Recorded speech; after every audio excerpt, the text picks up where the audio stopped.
glimpses of heaven on earth, glimpses of heaven on earth, and living together. Et lorsque nous recherchons tous la paix, alors nous apercevons des bribes du paradis sur terre. And that is why it is necessary to discuss and enter into conversation with each other to obtain peace on earth and a glimpse of heaven with each other. C'est pour cela que nous devons alors tous débattre, tous discuter ensemble et échanger nos connaissances et nos différences pour pouvoir obtenir la paix sur terre et le paradis sur terre. Amen. Amen.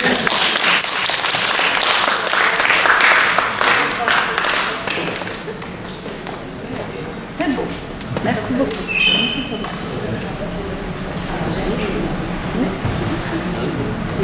Bonsoir.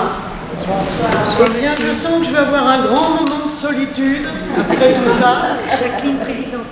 Mais non, on est tous avec toi.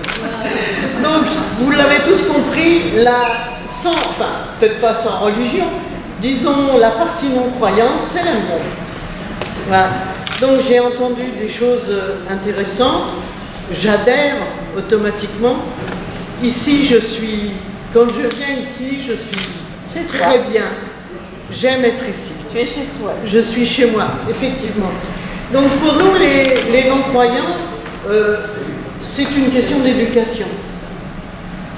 Moi, j'ai été éduqué dans le sens où on est un être humain, point barre, et puis on a chacun ses travers, et croyez-moi que moi j'en ai un paquet, donc il n'y a pas de souci. Mais quand je rencontre quelqu'un, je ne lui demande pas sa carte d'identité, et je ne lui demande pas son baptême, je ne lui demande pas de quelle église il vient, parce qu'en réalité, je vais vous le dire, comme j'ai l'habitude de parler, je m'en fous. Voilà. Ça ne m'intéresse pas. Ce qui m'intéresse, c'est l'être humain, et l'être humain dans toute sa splendeur, c'est-à-dire quelqu'un qui peut être, on va dire, je vais taper un peu, j'aime bien, intelligent, sensible, correct, mais surtout quelqu'un qui sait accepter l'autre personne. Alors je vous avertis tout de suite, moi, j'accepte l'autre, mais j'aime pas tout le monde, hein, faut pas croire. Hein. Non. Mais le fait est que vivre en société, c'est important. Parce que toutes les personnes qui sont ici, excusez-moi pour toutes celles que je ne connais pas, mais toutes les personnes qui sont ici, avec qui j'ai été depuis des années, m'ont apporté énormément. Ça ne veut pas dire que je suis devenue religieuse. Attention. Non. Parce qu'en réalité, je suis agnostique. Donc, il y a eu une personne, je ne me souviens plus qui a dit une chose et que je répète systématiquement. C'est normal, j'ai que ça dans la tête, j'ai un petit poids, donc j'ai que ça dans la tête. Il y a quelqu'un qui a dit un jour, les religieux, c'est comme une montagne. Chacun monte de son côté, mais tout le monde arrive au même sommet. Et même moi, si j'ai des difficultés à la montée, j'y arrive quand même.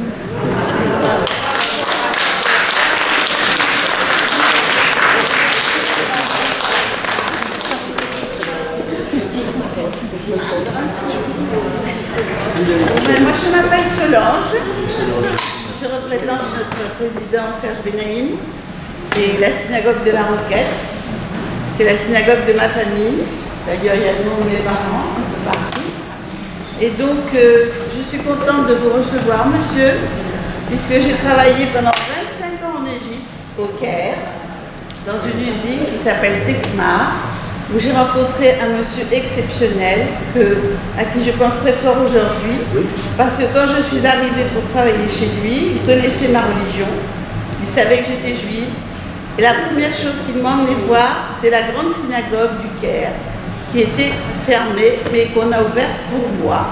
Donc je n'oublierai jamais ce moment exceptionnel, et c'était un monsieur qui était très tolérant, et qui m'a adoptée, malgré que j'avais une religion différente de la sienne.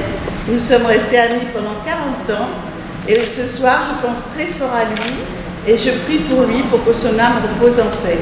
Donc tout le monde peut s'entendre, la preuve en est, juifs, arabes, chrétiens, protestants, agnostiques, tout le monde peut s'entendre. et bouddhistes également, bien entendu, je n'oublie pas. Et donc, la plus belle des religions, elle est très simple, c'est ce que j'ai dit quand j'étais à l'école au Pré-Saint-Gervais pour parler aux élèves. Je leur ai dit que la religion, c'est la tolérance, que les trois religions du livre sont les mêmes bases et qu'il est écrit dans aucun des livres qu'on doit tuer son prochain parce qu'il est différent. Donc, je crois qu'aujourd'hui, il faut prier pour que toutes les religions s'entendent pour le bien de l'humanité. Et ma mère m'a appris quelque chose de très beau. Elle m'a appris que la plus belle des religions, c'est de ne pas faire de mal, de faire du bien et de l'oublier. Donc je souhaite que nos religions communes s'entendent pour que plus tard, nos enfants puissent vivre heureux et en sécurité. Et que les religions excessives, qui sont transmises par des gens excessifs, ne sont pas les religions les plus belles.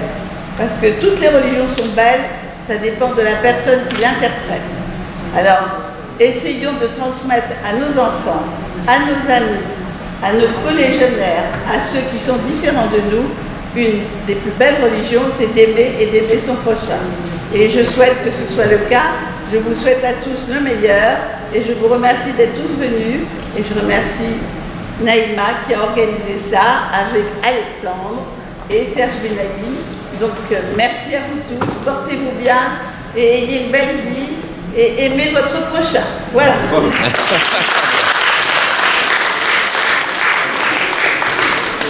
Je fais vite parce qu'on doit nous mettre à la porte. On avait compris, cher Solange. En tous les cas, merci à tous et à tous.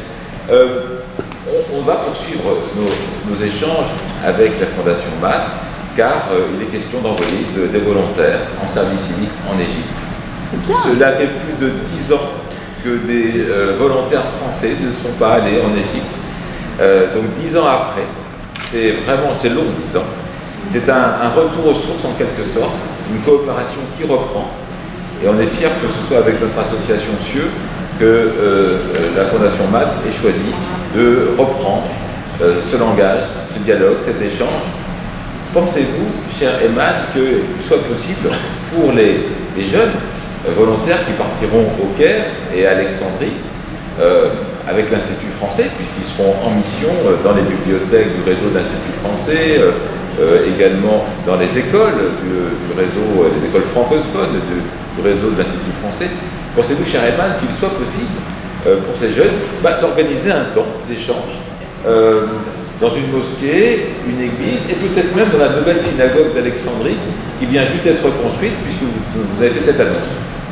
Et il faut dire que, j'ai oublié de vous dire que le rabbin, le cantor de notre synagogue, M. Bueno, est parti à Alexandrie pour inaugurer la synagogue. Alors ça c'est... Donc c'était prémonitoire votre visite. Hein? Ah oui, tout à fait. Voilà. Oui, c'est lui qui a inauguré la synagogue d'Alexandrie. L'ancienne, qu'est-ce qu'elle est devenue? Comment? Qu'est-ce qu'elle est devenue, l'ancienne grande synagogue? Celle du Caire, elle existe toujours. Non, Alexandrie. Elle a été rénovée. Alexandre, c'est la même. Vous pouvez juste répéter la question pour que je sois sûre de ce que j'ai Oui. dit. Est-ce que ce type d'échange que nous faisons, est-ce qu'il serait possible de le reproduire en Égypte, dans une mosquée, une église ou une synagogue?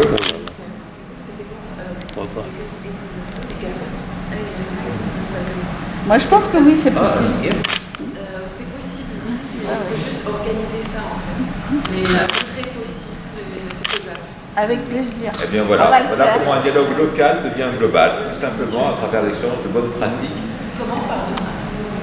C'est un exemple d'échange de bonnes pratiques. Quelque chose qui est né là, en France, entre deux lieux de culte, dans une rue, là, et qui peut se développer ailleurs. Et je crois que c'est aussi dû à la laïcité en France, car la laïcité permet une expression pondérée des convictions. On peut avoir des convictions très ancrées, très fortes en soi, mais les exprimer de manière pondérée.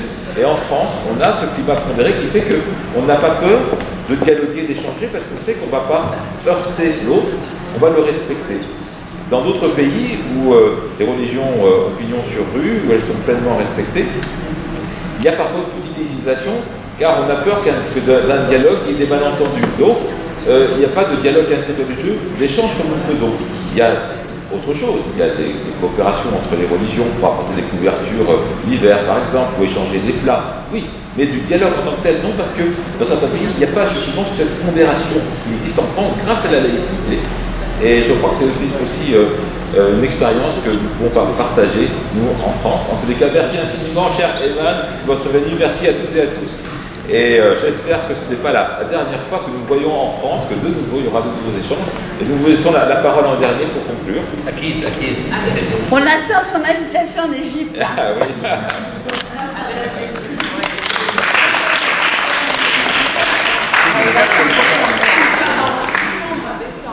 Ça sera en décembre. En décembre. En décembre, très bien. Le mois de décembre, c'est parfait. Ah oui.